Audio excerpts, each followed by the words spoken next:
برکات و 30 ثواب. اگر کسی بگه که سلام علیکم مرگ بر تو باد میشه. سلام مرگ میگن.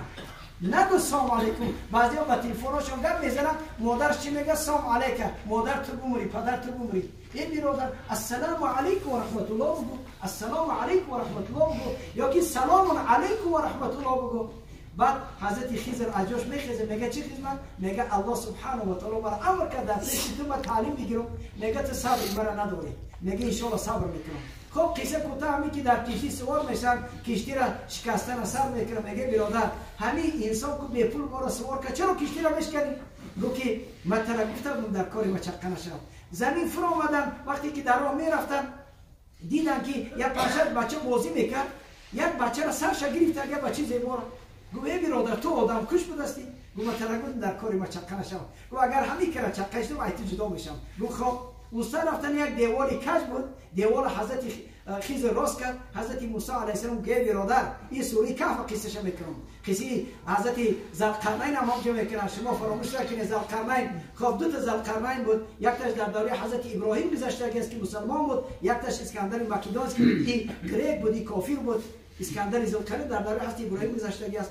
بعد دیوار که راست میکنه حضرت موسی قدی جنجال میکنه که ما گرسنه بودیم ما یک قدم از خانه ها نان طلبیم ندادن چرا داگوار نکردی اول نان میگرفتیم براس میکردی بعد گفت که بین ما و تو جدا. بعد در آخر چی میگه و ما فعلته عن امری این کارا رو ما از پیش خود نکردم این از جانب الله امر بود. برای چی کشتی را ویران کردم؟ برای که در پیش از ظالم بود کشتی زیبا را میگرفت کشیده خوشبو میشید. برای بچه را میگه سرش بریدم برای که پدر و مادرش مسلمان بود به خاطر فرزندشون اینا از دین میر اومدن برای که کافر نشون پدر و مادرشون همین سرش گرفتم. برای چی دیوار راست کردم؟ برای که این دو یتیم بچه بود در این خاندان پدرشون تنگو تلاش در تگ دیوار مانده بود که پگه کلان شوند زن بگیرن. الله سبحانه و تعالی مرا امر کرد که دیواری راست کن پگه فرزندا کلان شوند از پول پدرش استفاده برن. برای چی؟ و کان ابوهما صالحا به خاطر که پدر این دو یتیم صالح بود. اگر کلام سردار خانه صالح باشه خداوند در خاندانش برکت میده. اگر کدام سردار خانه طالح باشه بدکار باشه مصیبت پدر در فرزندا میرسد بی برکت میشه فرزندا. انا این قصه را الله میکنه که به خاطر پدر صالحشون که یک کافرست بود فرزنداش الله برکت میده. کدام سرداری که تقوادار باشه حضرت عبدالله مسعود پرسیدن حضرت عبدالله مسعود پرسیدن که استاد ای شاگرد محمد علیه السلام تقوا چی است؟ بعد می حضرت عبدالله مسعود میگه که التقوا اربعه اشیاء تقوا 4 کار است. یکمش الخوف من الجلیل از خدا ترسیدن. الخوف من الجلیل برادران ذکر نشین اکثر ما شما خدا نمیترسید بسیار دلمون سخت شده است ای سنگ سخت‌تر است. در سوره بقره خداوند قصه یهودی ها را میکنه 3 مثال میاره میگه یهودی ها دیلای شما ای سنگ است. برای چی؟ بعضی سنگ ها ای بینش آف هوا را میزنن. واسه ما شما کو برویم ای کوی سنگ جمع میشه هیچ کار نیست. برای چی جمع میشه؟ برای که ای ترسی خدا جمع میشه. ای خدا میترسه سنگ. الله در سوره حشر چی میگه؟ لو انزلنا هذا القرآن على جبل لرأيته خاشعا متصدعا من خشیة الله. ای بندگان دل سخت همین قرآنی که در شما فرستادم اگر در کوه میفرستادم ای ترسی ما گریزه میشیدن. چرا ما نمیترسیم؟ چون قدیلامون سخت شده است. چون یک دیگر دوست نمیداریم. چرا حرمت عزت نمیکنیم؟ سبحان الله. بیت بسوی خدا برگرده. بیت سبحان الله. نگاه که پدر صالح بود. پدر صالح بود به خاطر این پدر صالحش الله سبحانه و تعالی امر کرد پیغمبرش که دیوارش راست کن تا اینکه پلاش دیگه کس نخرد. امروز با میز کلا رو بودیم پگه مرا میبریم پگه دیگر رو میبریم. قبرستان وقتی که ما همینجا اومدیم خالی بود و رحمت می ابوی عوض بود سری هم تیپه دار ابوی اولیم هیچ که نبود. امروز پرسیده بر آمدیم ای 72 تا بودا گل کردیم همین با ابوی امروز ای دروازه بر آمدیم.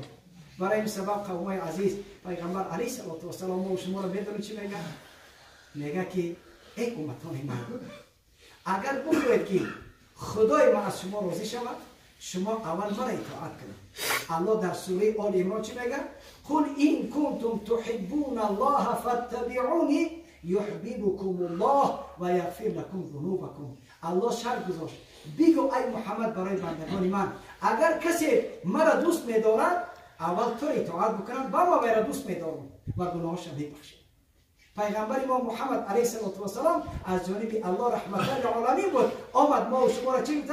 ای بچه من این آشجان تا حرمت کرد، پدر تا حرمت کرد، همسایه تا حرمت بکن. و همین حدیث میخوام، حدیث در بخاری است. و عن ابی هریره رضی الله عنه قال سمعت رسول الله صلی الله علیه و سلم من كان يؤمن بالله واليوم الاخر فليقل خيرا او ليصمت. کسی باور دارد به الله یا سخن زیبا بگوید یا سکوت کند. بی‌معنی گپ نزن، نه در خانه بی‌معنی گپ زن، نه در معرکه بی‌معنی گپ زن. پیسته بی‌مغز اگر لغو شود رسوا شود. آدمی بی‌معنی از سخن میگه خودش رسوا میکنه. برای این سبب چی میگه پیغمبر خدا؟ کسی ایمانی به الله داره و به روز قیامت باور داره چیکار کنه؟ یا سخن خوب بگه یا سکوت کنه.